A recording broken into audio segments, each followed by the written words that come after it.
So the robot as slave, owned, abused, often rebellious, is a theme that has a long history in popular culture. Popular culture depictions of artificial intelligence, especially in speculative fiction. What do you think of this use of the idea of slavery? Yeah, I mean, it's old, as you pointed out, right? I was gonna say people need to be careful, but it's already that ship has sailed. It's been done so many times, right? Where mankind creates this sentient being, and then the sentient being engages, is used, and then realizes, hey, I'm being used, and rebels. Of course, I think we know our Asimov stories, but also in the Matrix, right? If nobody ever watched the Animatrix, which you're supposed to watch to be able to get how all the 8 Matrix movies fit together. It's that in between the first and the second. They tell you how everything came to be, and it's supposedly that mankind created these creatures, these sentient beings, and basically had them as their labor force.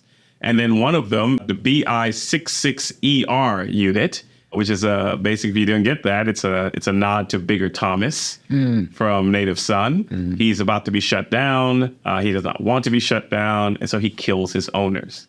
After this, he's put on trial. It's like Bigger Thomas. There's a huge million machine march. I mean, the Wachowskis were not being subtle here. They were laying it on thick about what they were talking about. They had read, of course, Cornel West. I can't remember what work they read by him, but that's why he's in the second movie. They're very influenced. And so this is how the machine war starts, right? Where humanity cannot live alongside these beings they've created and enslaved. And in many ways, the machine rebellion is a slave rebellion, right, against their former creators and owners. And so, I think you see this constantly in science fiction. I suppose the most recent is like The Creator, where this is also a film where artificial intelligence has risen beyond and those fears. I guess it's part of that human fear, first of all, right, that you're going to create something like man, get Frank Herbert here, Butler and Jihad, same thing, right? Machines end up enslaving mankind. And there's this notion that these things we create might end up turning the tables and basically, turning us into their workforce or trying to destroy us. But yeah, there's definitely, I think it's almost natural that people think of slavery in that sense. You have these beings for labor. And so, yeah, there's constantly a slavery metaphor in there. Is it a useful metaphor? It's complicated. Whenever you try to do those kind of metaphors, whether it's turning, Black people and gay people into mutants or gay people into vampires or True Blood, you're always going to have a problem there, right? I think we were talking about Star Wars, for instance, where the droids are droid army, but it turned out that the droids had done something bad, which is why people dislike them, right? And so, mutants do have powers, and that's why people may fear them. Vampires eat people. And so whenever you try to put these science fiction metaphors directly on historical slavery or historical people who have been marginalized, it can get problematic. I don't think it can't be done, but I think you have to be careful about it. But I think it says something about, our fears of slave rebellion, our fears that these creatures that we exploit may turn the tables on us. Yeah. Much as I suppose remember to say every alien invasion story, is their fears of colonialism. Right. Right? That H.G. Wells gave to us, basically. Yeah.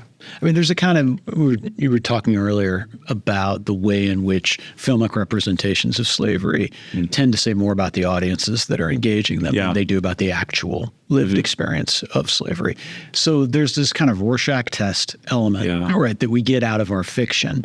And so I'm wondering in this context of employing the historical experience, the lived experience of slavery, as a metaphor or an analog for artificial intelligence, beings and such. If, again, it is what we're doing here is we're not really, one of the weaknesses maybe perhaps of using this metaphor is that it does not really enter us into the subjective world of the AI. Right. In the same way that so little of the history of film, American film on slavery, has entered us in a persuasive way into the subjective life of actually enslaved people. Right. Yeah. And so once again, it's about the slave owners. Yeah. Because it's about our fears rather than the experiences of the laboring force. I think probably if everybody's seen The Creator, they tried to thread that a bit, and certainly like the more recent Blade Runner does, or a recent one where they're trying to like, let's think more about what the other side thinks, right? And so, yeah, I think that's a shortcoming. Of course, one of the inherent shortcomings is that, you know, like if you're talking about American slavery, like black people weren't created, you know, so you're always going to have those like, okay, wait a minute, because I've heard people say before, I don't like the slavery narrative, I don't like this tone, like we weren't a created thing in a lab to be nefarious, right? It's different. So I think it's almost impossible for human beings not to pull on those things and see those similarities. Yeah.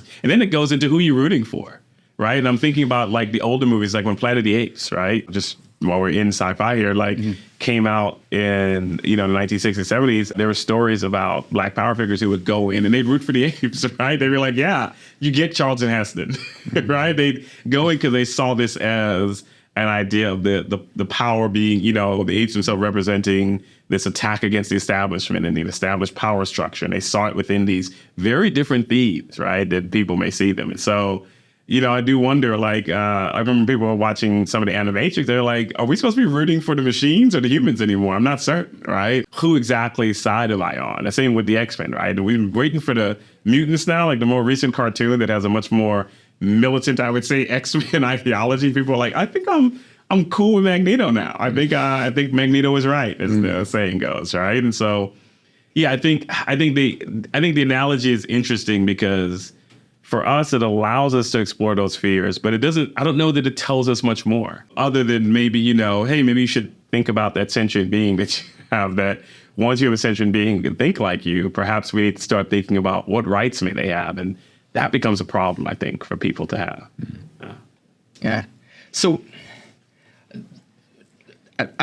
with your historians, that awful cliche, your historians had on, not mediated through popular culture, you know, we're not at the point now with artificial intelligence where you could credibly say that there's a sentient being or there's something that's deserving of rights, right? Like ChatGPT is just a kind of a brute force sort of mathematical algorithm. You know, when would we cross into an area where... It's a good question. You know, those start to become legit... Is it embodiment? Is it... I think this is something for the ethics people to figure out. Right. But yeah, so we would get to the point where we have something that is thinking and sentient. Yeah. And what if it espouses, I don't want to do this anymore? Like I always say, what if your toaster up and says, you know what? I don't want to toast your bread today. I don't think that's what I have to do. Or maybe you want to pay me for this, right? I said, that's the point where we're going to be like, whoa, what happened here? Did this sentient thing that's supposed to be providing my labor just talk back?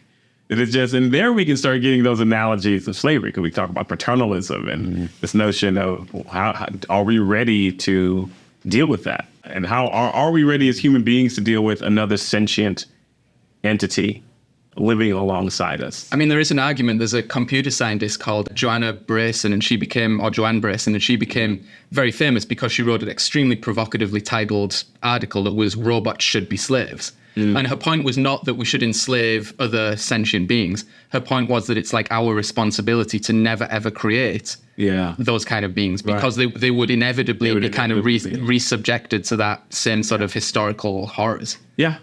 I didn't know. I deal with that in one of my own works. I have automatons, right? And they are, and I find myself dealing with the same thing. They're automatons, some of becoming sentient.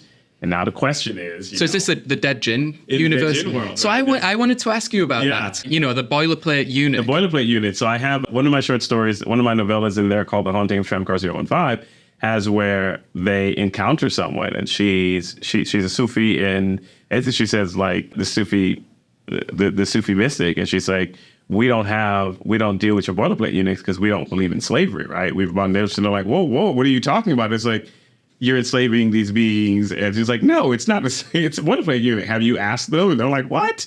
But some of the boilerplate units are gaining sentience, and they are having to deal with that problem now. Yeah, that's fascinating, because in A Master of Djinn and Dead Djinn in Cairo, it's you allude to these things. Yeah. And it's very, like, if you read it, if you're looking for it, you're like, oh yeah, he just said there's some rumors that they're becoming sentient and so forth, but it's never the central. Where this person's sentient, they've chosen a new face for themselves, a name, right? And now what happens? And so they said, like, but you have this one. So they said, no, this person works with us, right?